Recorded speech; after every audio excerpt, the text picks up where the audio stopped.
আসসালামু আলাইকুম, শুভরাত্রি সবাইকে। আশা করি সবাই ভালো আছেন। তো আজকে আমি গরুর মাংস রান্না করতেছি, গোটা গোটা পটল দিয়ে। ওই ভিডিও আপনাদের কাছে নিয়ে আসছি।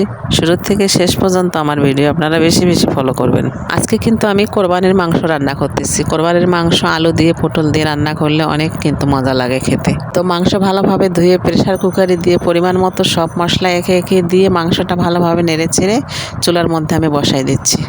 তো পরিমাণ মতো পানি দিয়েছি সিদ্ধ হওয়ার জন্য। আমি আস্ত গোটা রসুনও দিয়েছি অনেকগুলো, দিয়ে আমি প্রেসার কুকারের ঢাকনা লাগাই দিয়ে কয়েকটা শীষ দিয়ে নিয়েছি।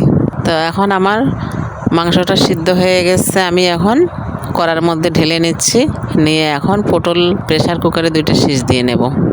তো আমার পটলও 2টা শীষ দেওয়া হয়ে গেছে। আমি এখন কড়ার মধ্যে মাংসটা ভালোভাবে কষাই নিচ্ছি। মাংসর যে মশলা, ওই মশলা আমি পরিমাণ মতো দিয়ে দিচ্ছি।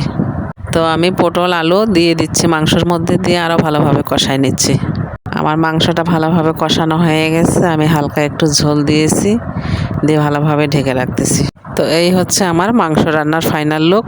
তো আমার ভিডিওটা যদি আপনাদের ভালো লেগে থাকে তাহলে লাইক, কমেন্ট, শেয়ার করবেন এবং আমার পেজটিতে বেশি বেশি ফলো দিয়ে আমার পাশে থাকবেন। ধন্যবাদ সবাইকে। আল্লাহ হাফেজ।